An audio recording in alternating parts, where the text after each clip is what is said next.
4. Di timur matahari mulai bercahaya, bangun dan berdiri kawan semua. Tetapi hal-hal yang saya ceritakan di atas hanyalah kerusakan lahir saja. Kerusakan batin pun ternyata di mana-mana. Stelsel imperialisme yang membutuhkan kaum buruh itu sudah memutarkan semangat kita menjadi semangat perburuan sama sekali. Semangat perburuan yang hanya senang jikalau bisa menghamba. Rakyat Indonesia yang sedia kala terkenal sebagai rakyat yang gagah berani, yang tak gampang-gampang suka tunduk, yang perahu-perahunya melintasi lautan dan samudra sampai ke India, Tiongkok, Madagaskar, dan Persia. Rakyat Indonesia itu kini menjadilah rakyat yang terkenal sebagai Hetzate Volkerarde, rakyat yang paling lemah budi di seluruh muka bumi. Rakyat Indonesia itu kini menjadi suatu rakyat yang hilang kepercayaannya pada diri sendiri, hilang kepribadiannya, hilang kegagahannya, hilang ketabahannya sama sekali. Semangat harimau yang menurut katanya Profesor Fett adalah semangat rakyat Indonesia di zaman sedia kala. Semangat itu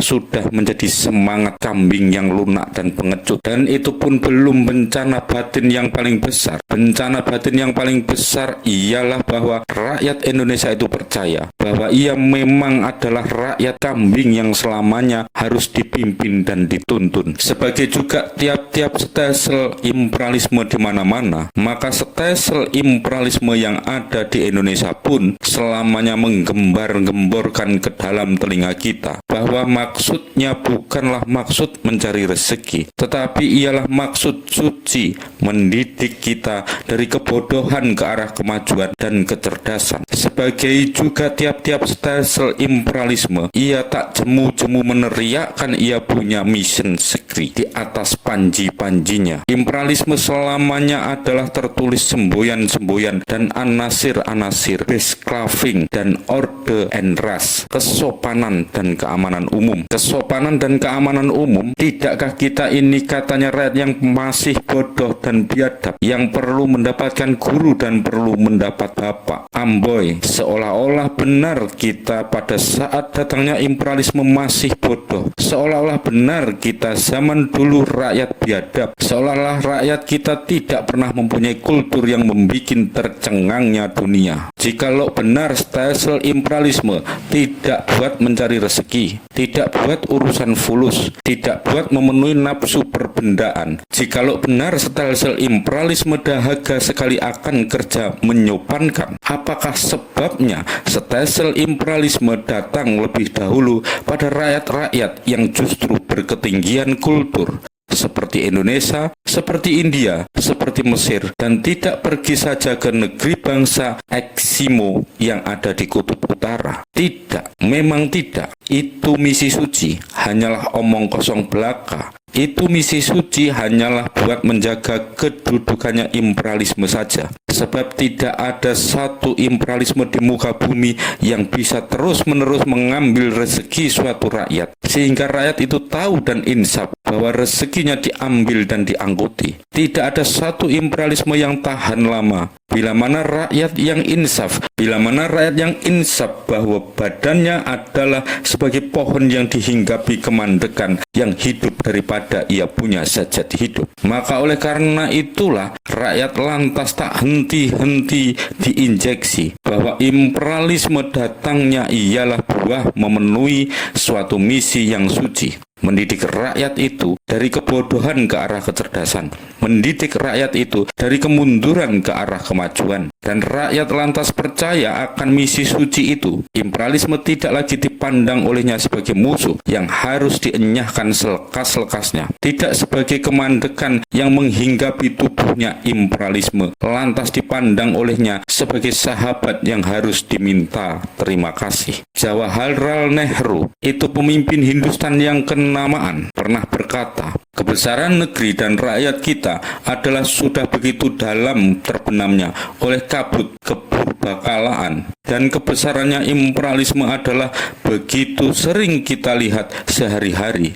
sehingga kita lupa bahwa kita bisa besar dan mengira bahwa hanya kaum imperialis saja yang bisa pandai. Perkataan Jawaharlal Nehru ini yang menggambarkan kerusakan batinnya rakyat Hindustan satu persatunya bolehlah juga dipakai untuk rakyat Indonesia yang sekarang ini.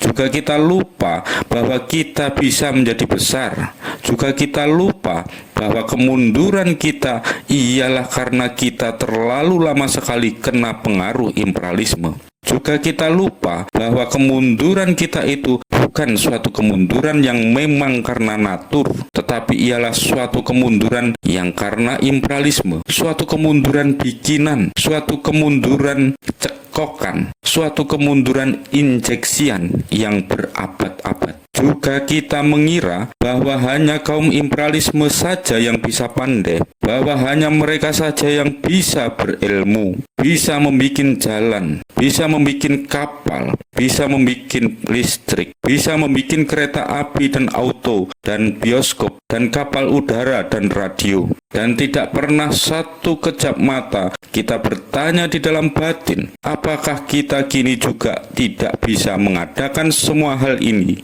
Umpamanya kita tidak 300 tahun disahabati imperialisme. Ya, juga kita percaya bahwa kita sekarang ini belum boleh merdeka dan berdiri sendiri. Bahwasannya memang sudah makan sekali injeksian imperialisme itu. Kita kini sangat gampang dilipat-lipat, ploybar and Gatswe. Buntutnya tekanan yang berabad-abad. Sebagai Smallhausen mengatakan, kita ini sudah 100% menjadi rakyat kambing. Kita kini kaum putus asa, kita kaum zonder kepribadian, kita kaum penakut, kita kaum pengecut, kita kaum behroh budak. Kita banyak yang jadi penjual bangsa. Kita hilang sama sekali kelaki-lakian kita. Kita hilang sama sekali rasa kemanusiaan kita. Oleh karena itu, jika terus-menerus begitu, kita akan binasa sama sekali, tersapu dari muka bumi, dan pantas binasa di dalam lumpur perhinaan dan nerakanya kegelapan. Tetapi alhamdulillah, di timur matahari mulai bercahaya, fajar mulai menyingsing. Obat tidur imperialisme yang berabad-abad kita minum, yang telah menyerap di dalam darah daging kita dan tulang sumsum kita, ya, yang telah menyerap di dalam roh kita dan nyawa kita. Obat tidur itu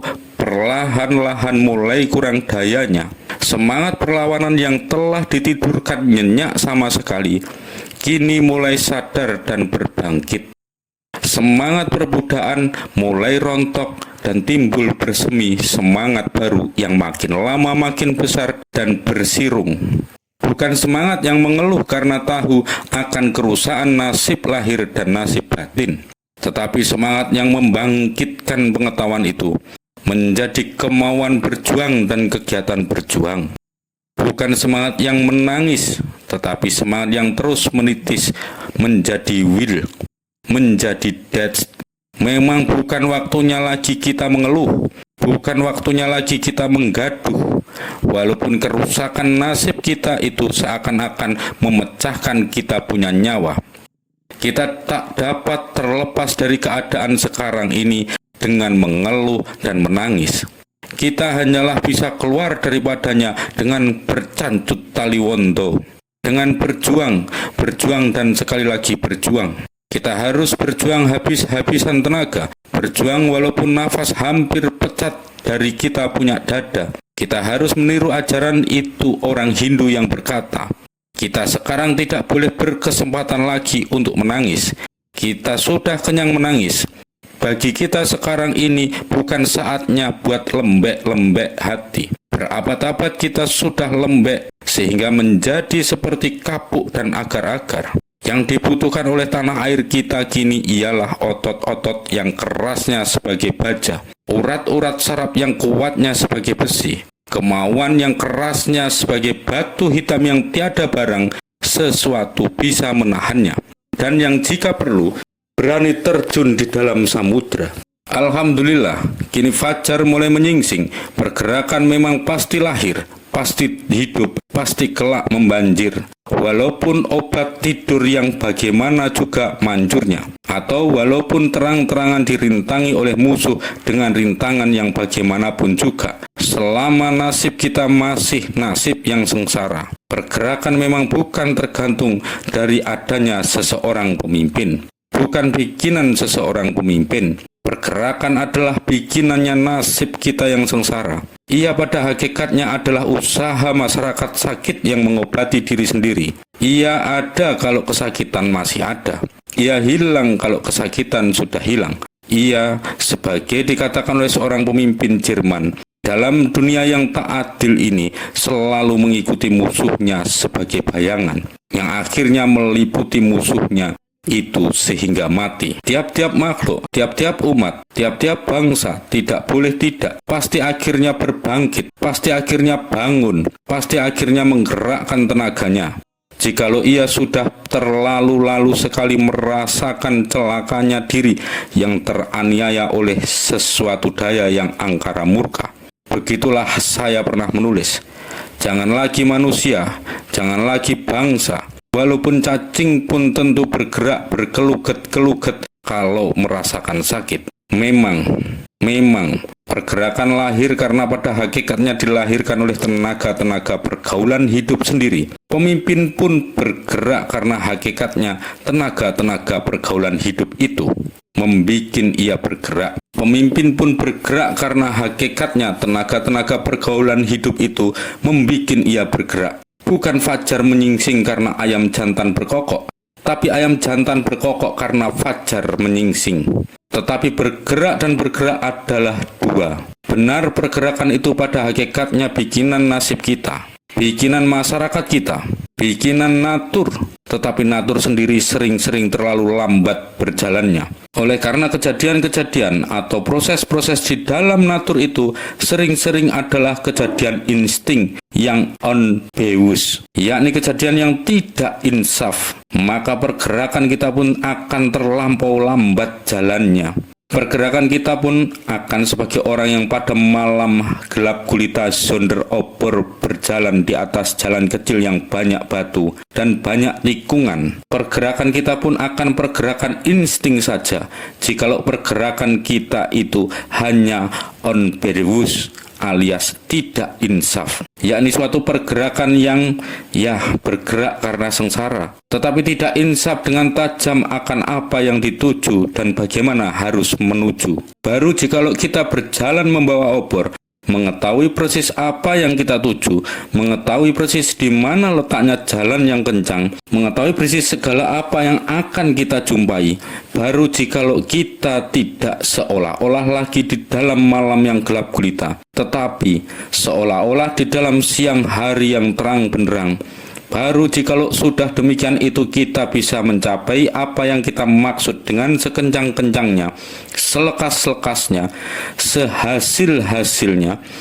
Oleh karena itulah kita harus mempunyai bentukan pergerakan yang seksama, konstruksi pergerakan yang saksama, bentukan atau konstruksi pergerakan yang harus cocok dan sesuai dengan hukum-hukumnya masyarakat dan terus menuju ke arah dulnya masyarakat, yakni masyarakat yang selamat dan sempurna. Dengan pembentukan atau konstruksi pergerakan yang seksama itu, maka pergerakan kita bukan lagi suatu pergerakan yang unbewusst, tetapi suatu pergerakan yang bewus sebewus-bewusnya, insaf seinsaf-insafnya. Dengan kebewusan dan keinsafannya yang demikian itu, maka pergerakan kita lalu berarti mempercepat jalannya proses natur. Suatu pergerakan yang memikul natur dan terpikul natur. Dengan kebewusan dan keinsafan yang demikian itu, pergerakan kita juga lalu menjadi tidak bisa ditundukkan, tidak bisa dipadamkan, on over win nelix sebagai natur. Ia bisa sebentar dirubuhkan, ia bisa sebentar dibubarkan, ia bisa sebentar seolah-olah dihancurkan. Tetapi saban-saban kali ia juga akan berdiri lagi dan berdiri lagi dan maju terus ke arah maksudnya. Ia sekali-kali seperti binasa sama sekali karena terhantam dengan segala kekuatan duniawi yang musuh punya. Tetapi kemudian daripada itu, ia toh akan muncul lagi dan berjalan lagi, sebagai mempunyai kekuatan rahasia, sebagai mempunyai kekuatan penghidup, sebagai mempunyai aji pancasona dan aji condrobirowo. Maka pergerakan yang memikul natur dan terpikul natur itu tak bisa dibunuh, dan malahan ia makin lama makin membanjir. Sebagai natur sendiri, ia tidak boleh tidak pasti datang pada maksudnya. Oleh karena itu, kaum marhen, besarkanlah hatimu, besarkanlah ketetapan tekadmu, besarkanlah kepercayaanmu akan tercapainya kamu punya cita-cita. Bukan hanya suatu peribahasa saja. Kalau saya mengatakan fajar telah menyingsing, pergerakan kita sudah mulai berbentuk emoh akan haluan yang hanya cita-cita saja. Pergerakan kita itu sudah mulai jadi pergerakan sebagai yang saya maksudkan di atas tadi. Garis-garis besar dari bentukan atau konstruksi itu kini terletak di hadapanmu, tergurat di atas risalah yang kecil ini. Bacalah risalah ini dengan teliti dan seksama. Simpanlah segala ajaran-ajarannya di dalam pikiran dan kalbumu. Kerjakanlah segala ajaran-ajaran itu dengan ketetapan hati dan ketabahan tekad. Hebatkanlah pergerakanmu menjadi pergerakan yang bewus dan insaf, yang karenanya akan menjadi hebat sebagai tenaga gempa. Fajar mulai menyingsing, sambutlah fajar itu dengan kesadaran dan kamu akan segera melihat matahari terbit.